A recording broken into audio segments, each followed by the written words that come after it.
Hello and welcome back to another unboxing. Today we're going to be looking at the marvelous and the actually kind of really cool art for the Miami Pleasant Double Masters. I also really like how the collector's boost is like embossed on the side. It makes it sort of feel and look like a one of those old Game Boy cartridges. But anyway, so we're going to be looking at the Double Masters unbox of. So this is Double Masters. This is like the Double Masters. So it's the 2022 edition. I obviously am too cheap to actually have the Double Masters, the 2021 version. But this one also introduced the the special art embossed cards. So I believe it was like one in every. I think it was like one in every carton or so had a boarderless textured foil card. And the camera is clearly not liking the fact of how shiny the entire box is. It's freaking out a bit. But let's get cracking and let's see. Ooh. Let's see what we get. And that wasn't the best. So, a box within a box. Great. Thanks, Wizards. No, I'm all for recycling, and I'm glad that this is like cardboard. But no, this is not how recycling is done. Usually, you want to reduce the amount that you're doing, that you've got, even if it is cardboard. But it's a box within a box, because they want to make it all more special. Also, the interesting thing with this, as opposed to most other collector's boosters, which contain, if I recall, about 16 packs. So, this contains a total of 4. So we get 4 packs to open. Not exactly the best. And considering how the Double Masters is usually twice the price as well, so you're paying twice the price to get half as much. If that isn't a scam, I don't know what is. But I do this for you guys. So let's get cracking, shall we?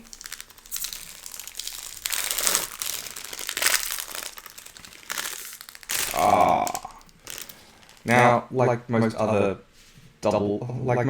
collector sets, obviously we've got a token that's double-sided.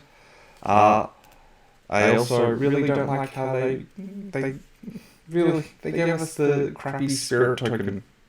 I don't really like this art for the spirit token. It always feels a bit weird. I think it's because it's like instead of the face, or instead of it seeming to be an actual spirit, it's like some sort of elemental spirit.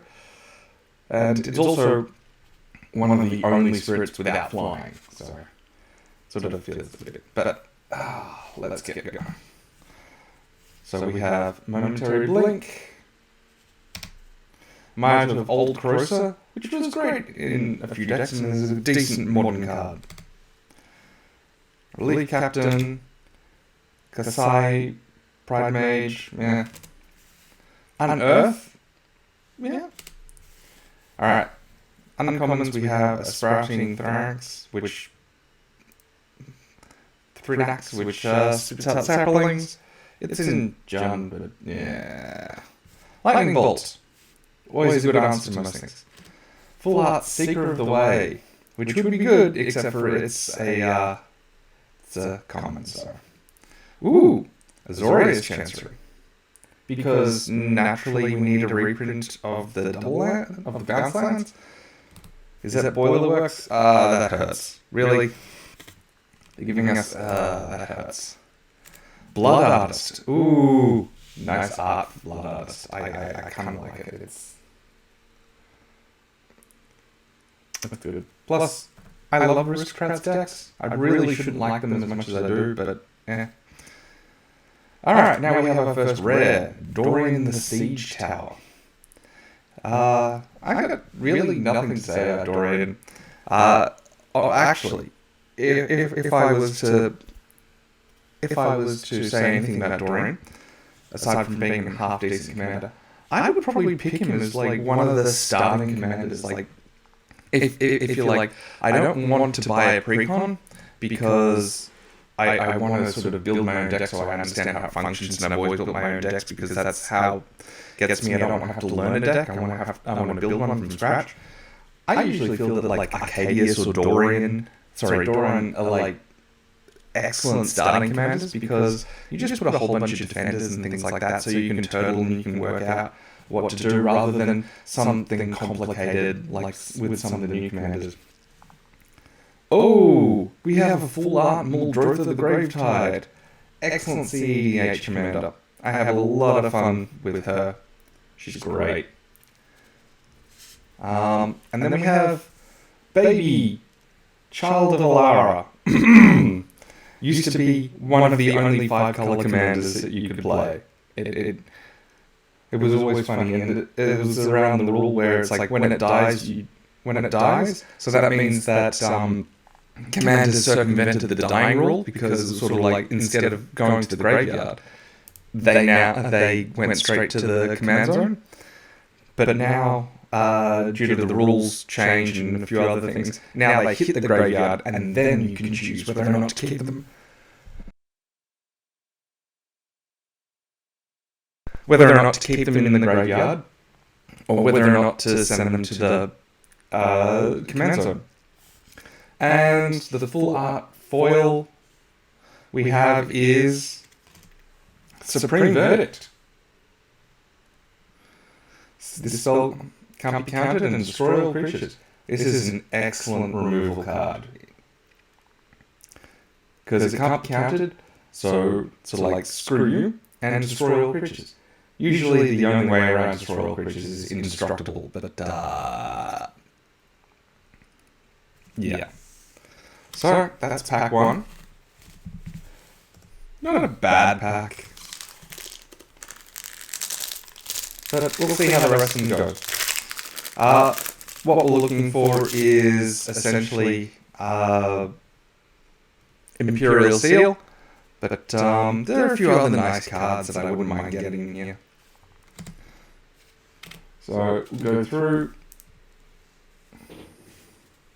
the commons. Don't really need to talk about the commons. No one cares about commons. Again, with the bounce lands.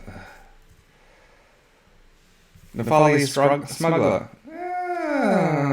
That's honestly a reprint I didn't see immediately coming. Monastery Sweeper for the full art. That's fine. I have more than enough of these. And unfortunately, I have more than enough of the full art Blood Braid Elf. That's it. I do like the art. She looks very nice and very pretty there. Although, sort of, you can't really see. I think she's standing on like a mountaintop or something. But, I mean, it looks nice, but it's also one of those times where you look at the art and you go, how is that, like, possible? It sort of feels like that she's standing in front of a green screen. Oh, no, that's insult to injury. That's insult to injury. We get a regular Monastery Sweeper, and then we get a foil one. That's... why are you hating so much? Demir Aqueduct. Rishkar, Pima Renegade. That's actually not bad for some of the elf decks, and you can do a okay elf deck for Commander. In terms of modern, I'm not too sure, but I don't think you use that much. Hardened Scales, that's used in modern and EDH. Probably I should mention that the reason why I'm talking so much about modern and EDH, well, I mean, I always talk about Commander EDH, but Double Masters is sort of like, it's a supplement, what Wizards call a supplemental set. It's a set that sort of doesn't tie into any of the others, or actually, sorry, it's a premium set. So premium usually means that not only does it not tie into like Dominaria United or Kaladesh or anything like that, it's separate and it's usually catering to a specific game format. So In this instance, it's catering to EDH and modern, usually skewing towards modern playables rather than Commander. But yeah, it's usually for the limited formats. Then of course you have things like Baldur's Gate, which was aimed squarely at the command players. But this is like fancy stuff, but also mainly geared towards modern. So Hardened Scales, full art, not bad. I kind of like it. Ooh, look at that, my dear friends. That is a Panharmonicon, which is an excellent card, and it's got the sort of foily treatment, the sort of not embossed, but the Kolaghan's Command. Not a bad card, but it's one that Wizards push because they see it as good. Because they really don't want to print the other one, which is like I think it's like it's not Ataka's Command, it's the white-green Dragon's Command, and they're like, no, we don't want to print more of that because that's being used enough. So they usually force Kolaghan's, and Kolaghan's is And we have our token, which is a zombie angel. I do like the Innistrad zombies, but I sort of feel like they're dressed up for no reason. But yeah. I also like how this art is like vaguely reminiscent of the Innistrad Eldrazi, which I thought was kind of funny. But that's just me. Next pack. Yeah, some good ASMR there. If that doesn't already set your teeth on edge. An Alien Initiate, Eternalize. Wait, is it Eternalize? I can't remember. And the Spider Token.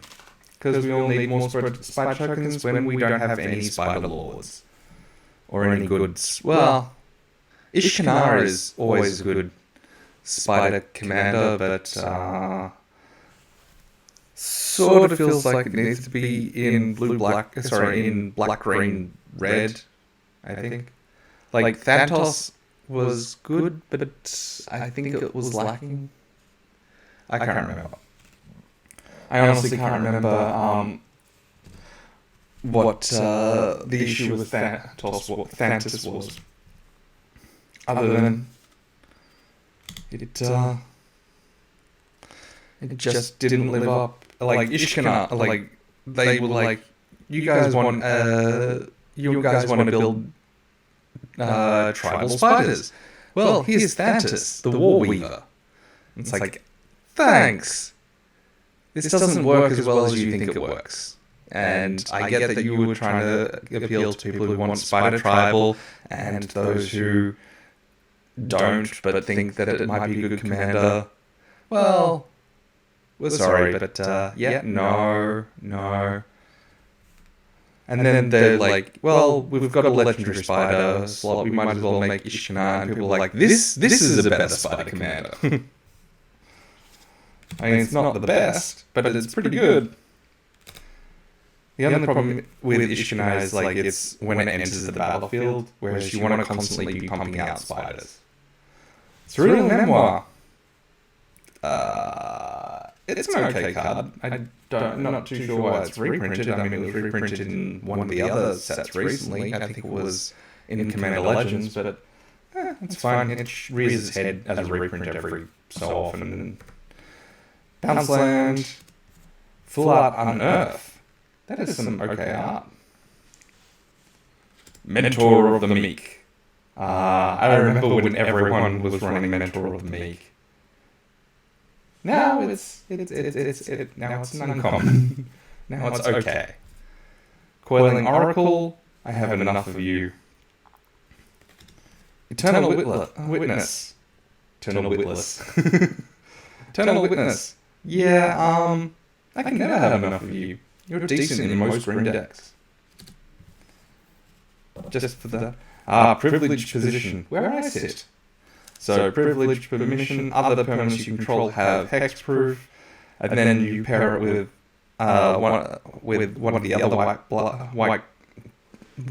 green ones, and it's like other permanents you control have shroud or something, and you're just like, ha, nothing can be targeted. Screw you. Ooh, full art. Cedrus the Trader King. Each creature card in your graveyard has Unearth. It's Grixis. It has Unearth. I'm not sold on it. I mean, it's 6 for a 5/5, which is always decent. Gives each creature card in your graveyard Unearth, which is basically you basically pay 3. Well, in this instance, it has Unearth 2 and a black, which means that you pay the cost. It comes onto the battlefield. It has haste. You swing it, and then at the next end step, it dies. I mean, the thing about it is that you can do it at instant speed, I believe. No, Unearth as only as a sorcery. So it just keeps getting things back. Oh, right, it's exile, not dies. So, yeah. I mean, basically you play it with a whole bunch of ETB, or you play it with, like, as a aristocrat. But I am not sold. Ooh! We have a damnation, ladies and gentlemen. Ladies and gentlemen, and everyone else, we have a damnation. And damn, that damnation looks fine. So good. Sorry, I love damnation purely because it's removal. And I'm going to say something controversial. I'm not a big fan of Seb McKinnon. Like, his art has always been, like, hit and miss with me, and then certain things came out about him, and I'm like, yeah. But the one thing I have to give him credit for is his version of Damnation is so good. It was a secret lair, and it reminds me of, and it was done in the style of Hieronymus Bosch, who does some of the most amazing art. Like, I love Hieronymus Bosch's art because you can stare at it for hours and keep finding new things. It's like a Where's Wally of art. For those of you playing at home who are American, that's Where's Waldo. And we have a foil Cedrus Trader King because Wizards decided, screw it, we might as well make Darkrai suffer by having 2 commanders that he's never going to use. And now, because this is Double Masters and you only get 4 packs, this is the last pack. Now, what we're hoping for is one of those sort of etched foil embossed ones, because that would be really nice, but the chances of that are low. So we'll go through the commons really quickly. Settle Beyond Reality is just a funny card. Go for the Throat is decent removal. At least it was back in the day. Now it's not so much because it has the caveat non-artifact creature. And there's a lot better stuff that you can do for 2. Flicker Wisp. Flicker Wisp is great because it's one of those cards that causes a combo to go off, but at the same time, it's like really picky about the combo because it can go infinite in some instances. So what Wizards keep doing is they keep banning the other card, or they keep restricting the other card, or something like that. And so then Flicker Wisp is like, I guess I can't do my thing now. And then they introduce another card, and Flicker Wisp goes, I guess I can combo with this card now. And then, So it has this weird sort of love-hate relationship going on. And then you have Muldrifter. Muldrifter is a good card. Basically because even though it's 5 for a 2/2 and draws 2 cards, you just cast it for the 3 evoke and you get 2 cards out of it. It's great. Thought Scour is okay. It's generally used in... I can't complain. It's used in EDH as well as Modern, but I usually see it probably a bit more in Modern for the mill 2 draw 1. Muldrifter tends to be... Well, I mean, we've got a foil Muldrifter this time, but Muldrifter tends to be a EDH card just because of the high cost. Fiery Justice. I have so many of these. Like, I already cracked a few Double Masters, not the Collector's Booster, but I have more than enough of these. I'm sick of that. Ooh! A full art Assassin's Trophy. This I can get behind. I like the Assassin's Trophy, and I don't have that many of them, so cool. Yes! If there's one thing that I was really sad about with Armonkhet and the one after Armonkhet. Wow, the name escapes me. But basically with the Armonkhet block is I never got the four loyalty ability Nicol Bolas. Now I do. So that's good. Oh, and a full art Assassin's Trophy. 2 Assassin's Trophies. That's decent. I like that. That was a good pack. That didn't make up the rest of the box, but it was a good pack. Now, usually what I do is I would display all the mythics and all the rares that I got. But being Double Masters and being as there's only 4 packs, in keeping this a short video, that was it. My token was a boar, with the other side being a soldier. So, thanks for joining me. Hopefully, when they release another Double Masters, we'll get better stuff. But in the meantime, well, hopefully they won't screw us again with 4 packs. Come on. But, well, thanks for joining me, and I hope that you had a fun time looking at the amazing cards that I got. Which some of them are going to go into my decks. Thanks a lot for joining me, and I'll see you next time.